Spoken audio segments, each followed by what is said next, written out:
我许未来是个富二代，没啥特长，就是我看上的就得是我的，比如里面那个。今日所言不过是沈某在翰林院修书撰史之余一点小小的消遣罢了，这失魁之名呢，沈某就确实不恭了。沈桂玲，哎，这位姑娘如此急切，莫非也是来与沈某切磋诗文的？你是你个头，跟我成亲。姑娘，斯文，我那堂堂翰林院修撰，光天化日，成何体统啊！少废话，答不答应？我沈桂林卖艺不卖身，岂能屈服于武力之下？你有本事就……有本事怎样？信不信我拆了你家祠堂？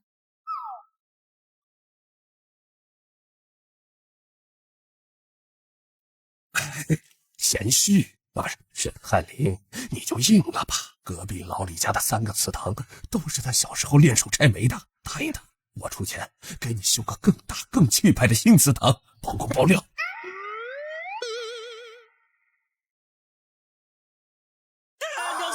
君子动口不动手，咱有话好好说，你先松手，成亲这种小事你说了算。乖，明天就来下聘。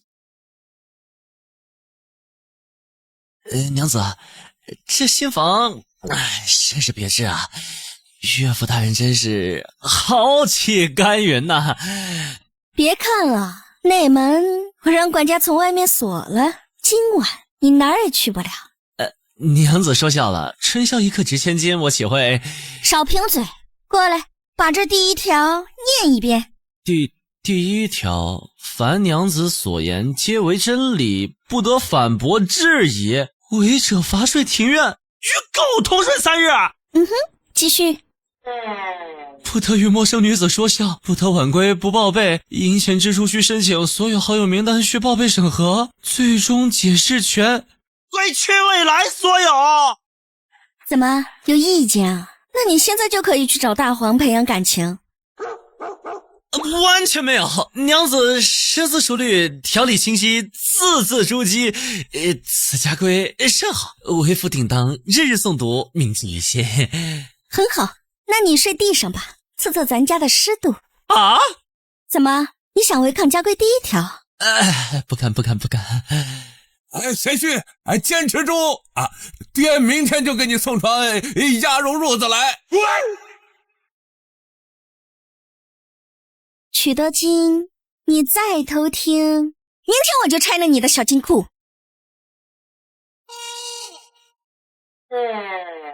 这哪是娶妻，这分明是签了份卖身契，还是终身制。附加1条，禁止付费。沈兄，新婚燕好儿怎有空出来与我等喝酒？莫不是嫂夫人管得严？此言差矣。我沈桂林是那剧内之人吗？跟你们说，在家那是我说了算啊。听闻嫂夫人颇为飒爽啊。飒爽那是外人看来，在我面前温顺的像只小猫，我让它往东，它都不敢。什么？不敢不把娘子放在心尖上疼。娘子，你怎么来了？逛街累不累？饿不饿？快坐下，想吃点什么呀？沈兄，我们还有事，你先走一步。他们就是太客气了。娘子，这最鲜楼的八宝鸭奶是一只，我给你吃过了，就是路过。听说你在这说了算，特来听听。绝对是说了算，我说了算要一辈子对娘子好，说了算要事事以娘子为先，说了算。行了，家里炖了汤，回去喝。好，回家喝汤。娘子，那个我家祠堂看心情。沈兄，今日这出《玉堂春》听得如何？没白头溜出来吧？妙极。正所谓妻不如妾，正所谓艺术无价，偶尔陶冶情操，也是不错。娘子，好巧啊，你也来陶冶情操。陶冶一下，看了一场负心汉夜探续园子的戏啊，挺精彩的。娘子，你听我解释啊，我就是耳朵痒，来听听响动，绝对没有干别的啊。耳朵痒，行，那我给你治治。娘子，我错了，我真错了，我下次再也不敢了。我回去就洗耳朵，用开水洗。看见左边那片瓦了吗？看见了。下次你再陶冶情操，我就上去把它掀了。再犯再掀，我看你沈家祠堂的瓦片够不够你翻。娘子不要啊！瓦片何故？他们风吹日晒已经不容易了。我保证，我以后只听夫人唱曲儿，夫人的声音才是天籁之音，余音绕梁3日不绝啊！贤婿啊，一片瓦工钱加材料是10文钱，你这屋顶我看起码3000片瓦，要不爹出钱先给他换成铁瓦，一次掀不动，一劳永逸。记住了？记住了。宝兄，你且安心躺着，我沈桂林定与你同进退，共存亡。各路英雄豪情万丈，江湖儿女会一堂，风风雨雨调兵遣将，列次羡慕读书郎，这世道胜者为王，茅草片瓦为防，谁知少年雄长更难掩心中锋芒。娘子好剑法，翩若惊鸿，宛若游龙。辛苦了，快歇歇。不是献殷勤，说吧，又惹什么事儿了？娘子此言差矣，这可是喜事儿，天大的喜事儿！你看，平安郡主府送来的赏花宴请柬，特意指明要我前去。哦，然后呢？娘子啊，你就不担心？听闻那平安郡主尚未婚配，且最是欣赏才华横溢之人，此番特意相邀，是用意嘛？嘿嘿，怕是倾慕你相公的才华已久啊。有道理。就只是有道理？郡主身份尊贵，眼光确实独特哈。你也确实该好好准备一下。娘子，你去哪儿？不帮我参详一下穿哪件衣服去吗？去帮你清账。清账？清什么账？我最近也没借钱呢。沈大人，不好了！你家娘子把郡主的2扇大门给卸了，扛走了。卸了？扛走了？哎呦喂呀！我的闺女啊，你们是紫檀木包铜的老值钱了，这下赔大了呀！你们是瞎嘚瑟什么才华呀？娘子，那个门……闭嘴！娘子，你听，是不是有什么声音啊？真会挑时候。有贼啊！娘子，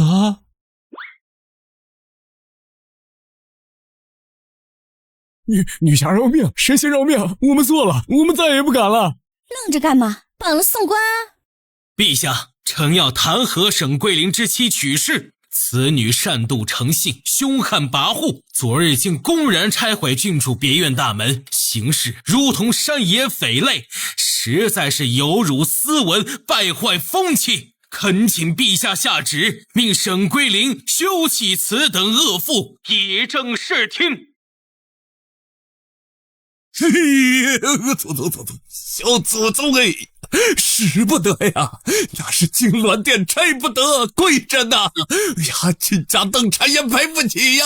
哎呦，沈爱卿，对此你有何话说？回陛下，臣确有话说。林大人所言是晚辈不敢苟同。您说我娘子善妒，殊不知这恰是他对晚辈用情至深、爱之弥坚的表现。荒谬！诗经有云：窈窕淑女，君子好逑。反之，既为君子，又怎会不渴望成为淑女唯一的好逑？我娘子所求，不过是一生一世一双人的真心，此乃古之贤女亦有的风骨，何错之有？怎能以善妒误之？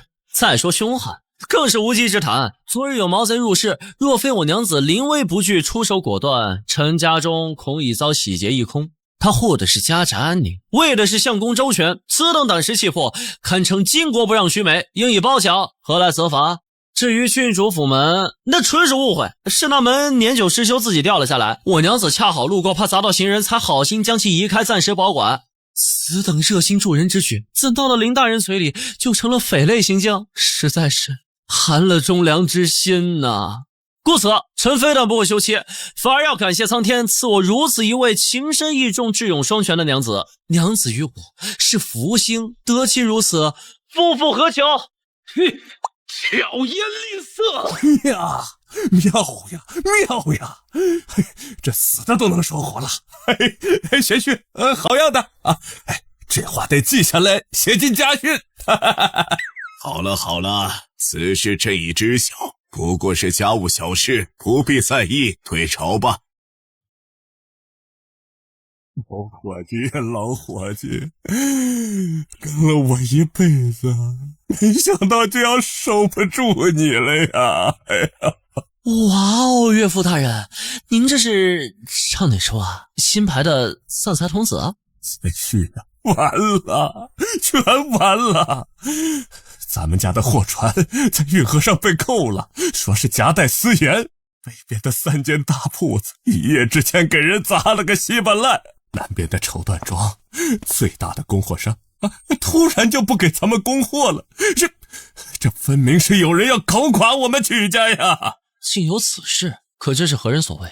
一点线索都没有，出手又狠又准，专挑命门的。这流动资金一断，各地的债主很快就会扑过来。老爷、姑爷，刚才又来了3波要账的，都被我暂时拦在府外，但拖不了多久了。未来知道吗？别，千万别告诉他。那丫头心思烈，要是知道有人背后下黑手，指不定直接扛着咱家大门就闯上门去了。现在只是破财，让他知道了，可能就得赔上命了。岳父，当务之急是先稳住局面，查清对方是谁。贤婿啊，你可是翰林，认识的大官多啊，你快想想办法，去跟他们说道说道。钱不是问题，哦不对，现在好像是最大的问题呀。老爷，不好了！龙昌号的掌柜带着人堵在府门口，说要是今天再不付他们银票，就要砸府了。曲家怎么了？首付就能赖账了？今日不把银子结清，我们就不走了。哎，听说了吗？曲家要完了，树倒猢狲散喽。我看那曲大小姐以后还横什么横？没了钱，谁还怕她拆祠堂？都在我家吵什么？哟，曲大小姐回来了，我们还能干嘛？要债呗！你们曲家是不是没钱了？没钱就直说，把这府院抵押了也行啊。就是，以前不是挺狂的吗？现在怎么缩着当乌龟呀？谁说曲家没钱了？娘子别动气，听我。诸位，欠债还钱天经地义，曲家何时说过不还？倒是拿出来啊！期限未至，尔等便聚众喧哗，堵门威胁，这又是哪里的规矩？莫非是看曲家一时遇困，便觉得可以蹬鼻子上脸，肆意欺辱了？还有你们，我娘子还轮不到你们在此说三道四。我告诉你们，曲家倒不了，就算真有万一，我娘子一无所有，她还有我沈归灵，只要有我在，就轮不到你们来欺她轻贱她。要债按规则，再敢放肆，就别怪我神猛。原来支棱起来是这样府衙门口好好说道说道。哎，想当年咱家吃饭那都是山珍海味，鲍参翅肚只是寻常。现在倒好，咸菜配白粥，还是最便宜的那种粗盐腌的，硌牙。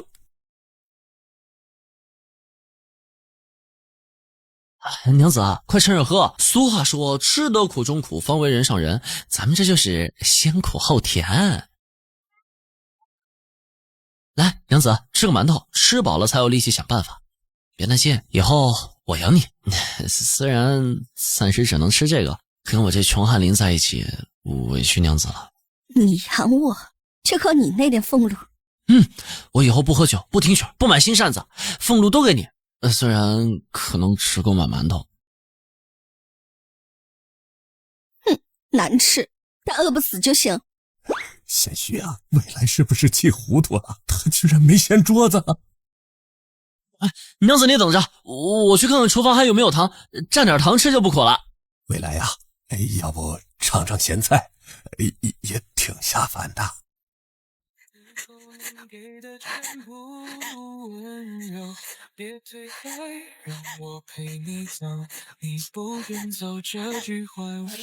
什么看？谁让你进来的？我知道你想的是为我好，可你不知道不好看，哭起来的样子不好看，所以别哭了。算了，想哭就哭吧，这里没人看见。列祖列宗看见也没事儿，他们应该能理解。黄老板，听闻您近日与临街李掌柜有些货款纠纷，拖了有小半年了吧？哎，可不是嘛，那老赖死活不认账，官司又打不起，耗着呗。若是有人能替您将这笔钱要回来，只收30%作为酬劳，您意下如何？你沈桂玲，你不是只会吟诗作对是风雅，谈判协理是本职。王老板若不信，立下字据，钱到手您再付酬劳，如何？各路英雄豪情万丈，江湖儿女会一堂，风风雨雨调兵遣将，列次羡慕读书郎。这世道胜者为王，茅草片瓦为房。谁知少年雄长，更难掩心中锋芒。从不求岳父，这是王老板货款的30%，收好。哎呀，贤婿呀，我就好你这口。哎呀，不是，我就喜欢你这张嘴。下一家，岳父，钱。贤婿呀，慢点花，这可是咱家最后一点活钱了啊！爹的心头肉啊！岳父，舍不得孩子套不着狼，不先垫付些茶水钱润笔费，如何取信于人？难道您真想看着未来天天啃馒头？为了我闺女拼了！这位掌柜，方才偶闻阁下似乎遇到了些许麻烦，在下不才，或可为您剖析一二。娘子，你看我给你带什么回来了？是东街那家的桂花糖糕，排了好久的队，快尝尝。娘子在写什么？给你的。娘子，你这是什么意思？意思是你自由了，这是家里最后一点钱了。沈桂莲，你走吧，别再跟着我们了。我不走，谁要你给的自由？谁觉得是耗着了？去未来，你把我沈桂林当什么人？我们是拜过天地的夫妻，天塌下来也得一起扛着。一起扛？你拿什么扛？就凭你那点俸禄，还是我爹那个连祖宅都快压出去的破钱箱子？沈桂林，你醒醒吧，我们完了，全家完了，你听不懂吗？沈家祠堂我给你修好了，以后你不用再怕了。我不怕，我从来没怕过，我怕的是你不在。我知道你想的是为我好，可你不未来，你别这样，我们再想想办法，一定会有办法的。沈桂莲，就这样吧，我娶未来从不拖累人，尤其是你。走吧，未来，别知道你是舍不得他的，难道真要走到这一步吗？心里得多疼啊！走了，对他才好。雪来，你来干什么？回林书已经给你了。没有合理，我不是。雪来，没有你，我巧舌如簧说给谁听？我是不是祠堂给谁看？下面了怕什么？我还有这张嘴，还有这双手，我还能写状纸，我还能去说理，我能去赚钱。你差加10次，我就修11次；你差100次，我就修101次。我不准你走，我不准！回来，你别走，行不行？娘，100多次，那得多少钱呢？丫头啊，爹这辈子最得意的不是挣下这万贯家财，而是养了你这么个重情重义、宁肯自己疼也不愿拖累人的傻闺女。桂玲啊，爹以前总觉得你滑头靠不住，可刚才爹信任你的真心。未来啊，爹老了，跑不动了，也不想跑了。人家小子，我把我这傻闺女还有我这把老骨头可就交给你了，是福是祸，咱们一家人一起扛。你刚才说的这101次，算数吗？三叔，当然三叔，只要你在，1000次10000次我都行。归零于此，未来世。找到了，岳父，您看这里，连续3个月，这批从江南采买的生丝报价都比市场高出3成，但最终入库的斤两却对不上，账做得很漂亮，但这经手人都是龙昌浩介绍的。龙昌浩是那个最心爱逼债的王八蛋，怪不得我说怎么资金链断得这么快，原来是内外勾结，掏空我曲家。龙昌浩看来不只是逼债这么简单，不止。杨子，你看，货船被扣的码头，被砸的铺面，还有这龙昌浩的总铺，都在曹帮的地盘上。若无人背后撑腰，龙昌浩绝不敢如此明目张胆，也没这个能力多方下手。幕后之人必定是能同时驱使龙昌浩和曹帮的人，其目的恐怕不只是搞垮屈家这么简单。是谁？抓出来问问不就知道了？硬闯曹帮不妥，得让他们自己跳出来。岳父，您库房里可还有什么压箱底值钱却又不起眼的老物件？有一尊前朝的御马，看着灰扑扑的，但懂行的知道是宝贝。好，您立刻放出风声，说屈家山穷水尽，不得已要变卖祖传之宝渡过难关，价高者得。龙昌浩那姓钱的贪得无厌，必定是想趁机低价吞了这些宝贝。你想引蛇出洞？对，他吃不下这么多现银，必会动用在曹帮私设的银库。娘子，你我知道该怎么做，只要找到地方，剩下的交给我。好，爹这就去办。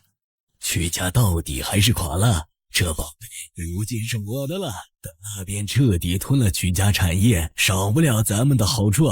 去开银库提现银，把钱给那边送过去。是掌柜的。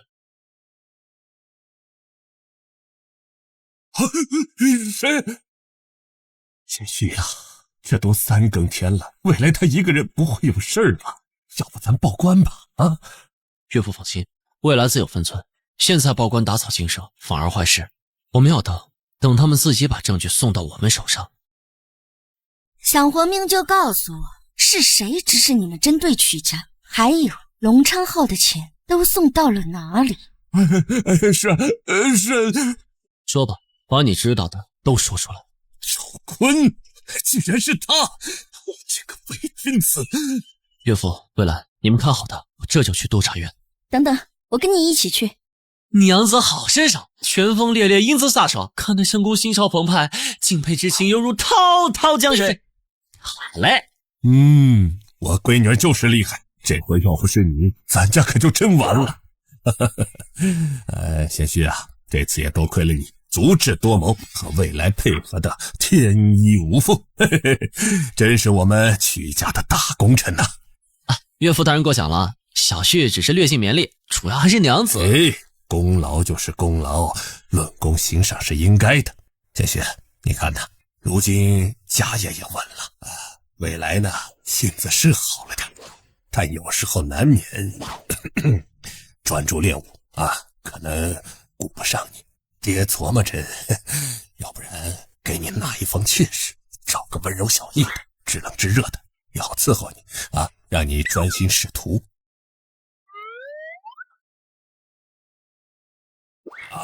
给你那个书童对，书童，男的帮你磨磨铺纸，让你专心读书上进男人嘛，要以事业为重，怎么能沉溺于儿女情长呢？贤婿，你说对吧？这哪是纳妾呀，这是要纳命啊！贤婿啊，你看这好几家诗会文社的请柬，都委婉的表示说您公务繁忙，就不。岳父何必苦恼？他们不懂，这不明摆着觉得你惧内，看不起你吗？非也，我这不叫惧内，我这叫尊重，是爱护，是情深似海的具体表现。古语有云，一屋不扫何以扫天下？我连娘子都敬重爱护不了，何以报效朝廷，服务百姓？娘子之言，乃金玉良言；娘子之意，乃我一之所向。此乃夫妻同心，其利断金。说人话。怕你拆私堂，知道就好。岳父，瞧见没？这叫闺房情趣，他们不懂。够。贤婿呀，说起来真是缘分想想当初未来当街把你给娶了，你那小模样，又吓得哟。那也是他识相。是。当时你那表情，哎呦喂，跟见了鬼似的，脸色惨白，腿肚子哆嗦，那眼睛。你当时真吓成那样？那是自然。娘子，你当时英姿飒爽，气势迫人，如同天神下凡。天神？他明明提前。提前什么？岳父他喝多了，胡言乱语。我没喝多。贤婿啊，事到如今你就招了吧，反正生米都煮成爆米花了，他早就看上你了。哎呀，诗会那天呀，他是打听到你要路过，故意在那儿哄着开屏呢。说了。还有啊，他早就知道你脾气不好，那什么拆祠堂的威胁，他早就跟我分析了。说你这人啊，什么吃软不吃硬，只要他装得够可怜，你肯定舍不得真拆。我给你说呀，就连我跳出来劝说，都是他提前塞了我一锭银子，让我找准时机出来打戏的。所以沈桂林，不是我强娶了你，是你处心积虑的算计我跳进你这个坑里的。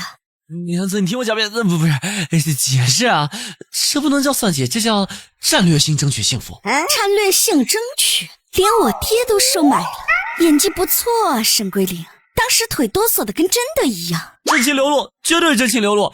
主要是娘子你气场太强，我那是本能反应，话本没这一条。对，我可以作证，他话本里只写了脸色惨白和语言争吵啰嗦，是附赠的，超常发挥。岳父，你这嘴是借来的着急还吗？少说点吧。行，骗到我头上了，信不信我现在就把你的内饰战略和话本都实践一遍，先从拆祠堂开始。娘子饶命，祠堂拆不得，那以后还得传给咱儿子的。我骗你是我不对，但我是用一颗真心来骗的。爹，您这是要去哪儿啊？爹去看看隔壁王寡妇生了没。少废话，银子呢？什么银子啊？闺女，你说啥呢？爹听不懂。沈桂林给的银子。许多金。我说呀，这都5岁了，连爹娘外公都不会叫，光会拆我书房门栓，这正常吗？未来呀，你5岁的时候，这话多的跟路边的狗都能聊起来。我怎么知道？大夫瞧了，说嗓子没事儿；神婆看了，说魂儿齐全。到底哪儿出问题了？根据古籍育儿心见与我的观察，一位并非不能言，而是不欲言。此子心性沉静，或许他觉得我等言语皆属无用之造，不屑于附和。说人话。他可能嫌我们吵，懒得搭理。那还不好办，饿他2顿，保准哭爹喊娘。你敢？那李佑啊，我出10两啊不50两金子，只要他开口，金锭子立马奉上。重赏之下必有生福。此法是快不合适，倒不如我每日为他诵读2个时辰经典，沐浴圣贤之道，耳濡目染，必能开窍。得了吧，你念论语他睡觉，你读诗经他扣墙，你那套知乎者也，对他还不如那大黄有吸引力。一位来看娘亲，叫娘亲好不好？一位请为父念啊。云对雨，雪对风，晚照对晴空。乖孙呐，瞧瞧外公手里是什么？甜滋滋香喷喷，叫一声外公，全是你的。傻因为你信不信老娘？娘子使不得，那也是咱家的呀。祠堂。